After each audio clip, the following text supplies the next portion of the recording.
¿Quién gana la guerra entre Rusia y Ucrania? Pongamos en contexto el tema. La verdad, no existen ganadores en una guerra. Unas guerras destruyen más que otras, eso es verdad.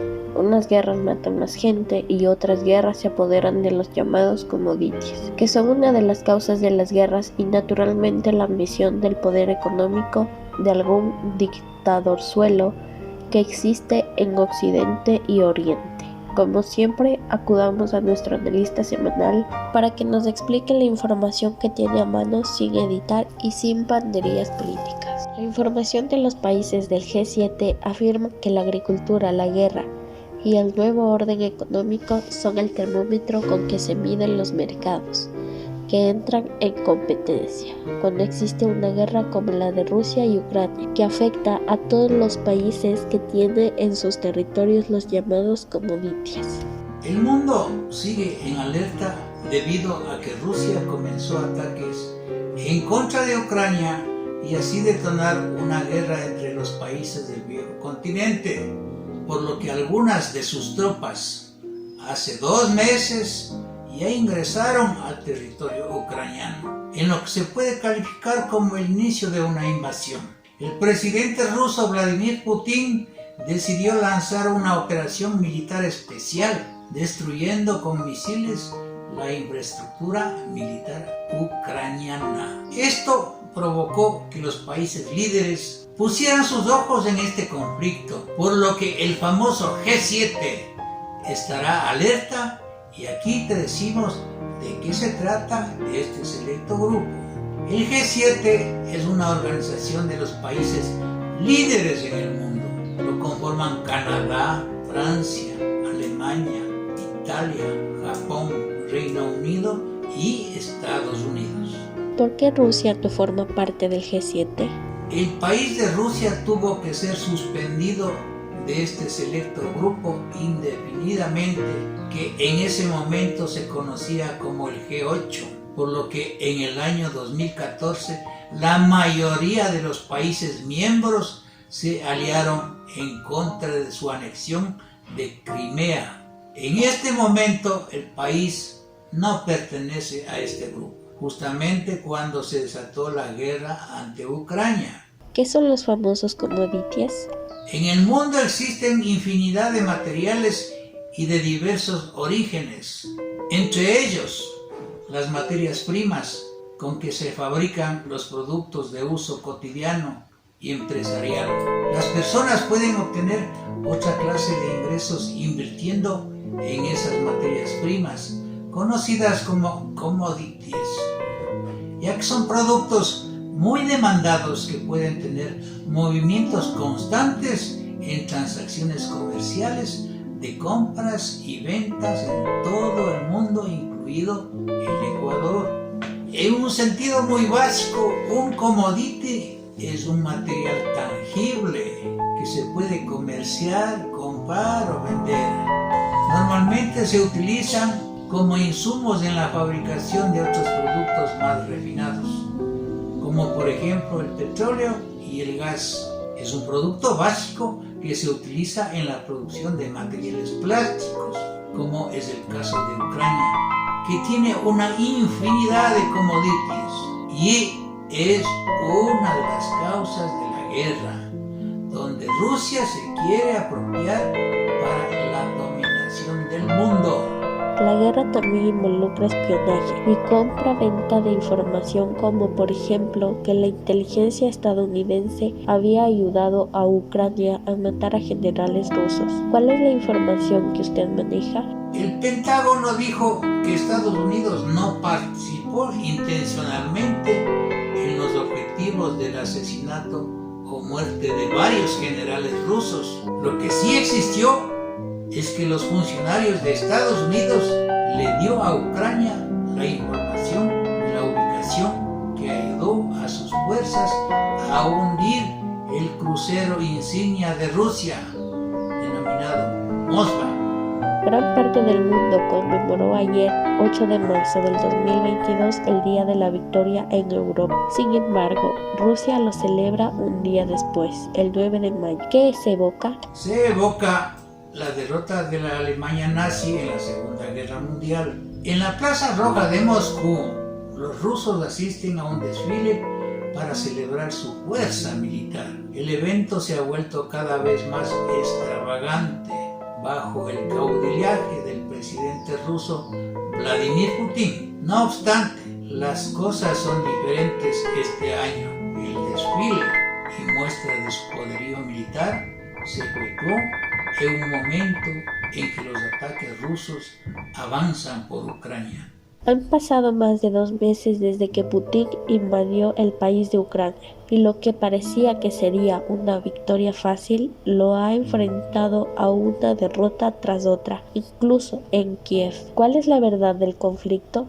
Hay que comparar la información de los dos bandos. La prensa amarillista como la ecuatoriana existe también en el extranjero, y más cuando se juegan millones de dólares o de euros para apoderarse de los famosos commodities, que son materias primas para refinar petróleo y gas, que es lo que más tiene Ucrania.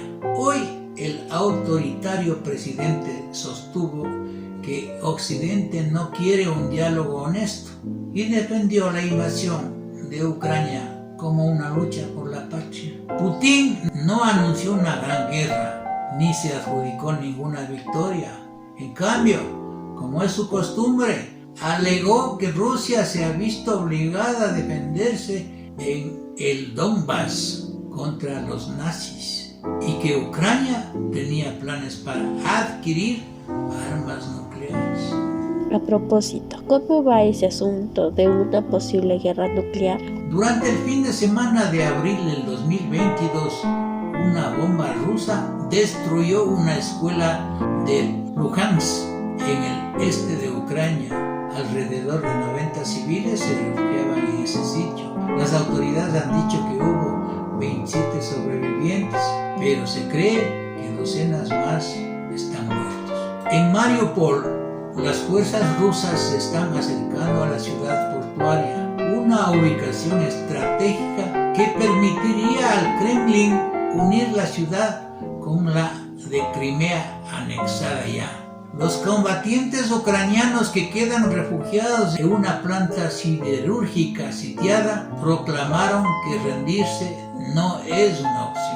Estos incidentes ocurren justamente cuando los líderes mundiales del G7, o sea, los 7 de las principales economías del mundo, Alemania, Canadá, Estados Unidos, Francia, Italia, Japón y Reino Unido, tuvieron una conferencia telefónica con el presidente ucraniano Volodymyr Zelensky sobre las amenazas de Rusia de utilizar misiles de largo alcance y armas nucleares sin que se conozcan más detalles, porque existen ciertas negociaciones que se manejan en forma secreta. Y solo tenemos información de posibles acuerdos diplomáticos del cese del fuego o treguas que casi nunca se cumplen. ¿Cuál es la actuación de los líderes del G7? Los líderes del G7 en esta guerra entre Rusia y Ucrania se comprometieron a eliminar gradualmente o prohibir la importación de petróleo ruso. El presidente Biden aseveró que la medida golpeará con fuerza la arteria principal de la economía de Putin y dificultará la financiación de su guerra.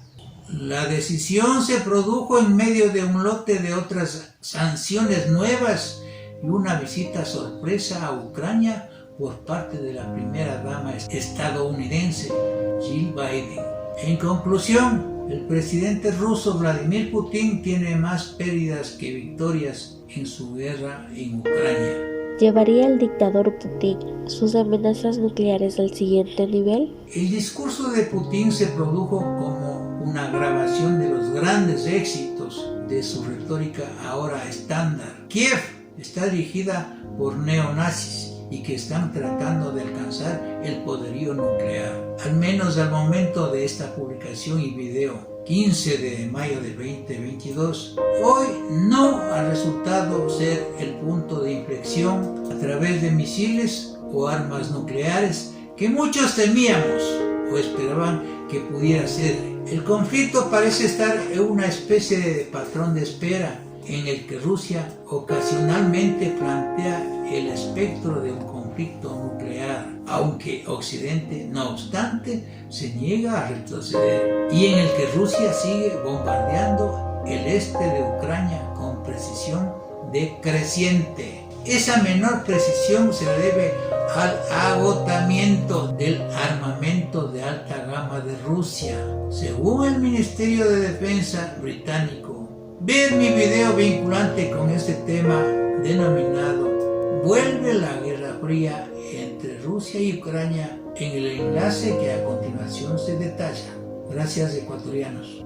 Así es la temible cárcel en la que será recluido alias Otoniel.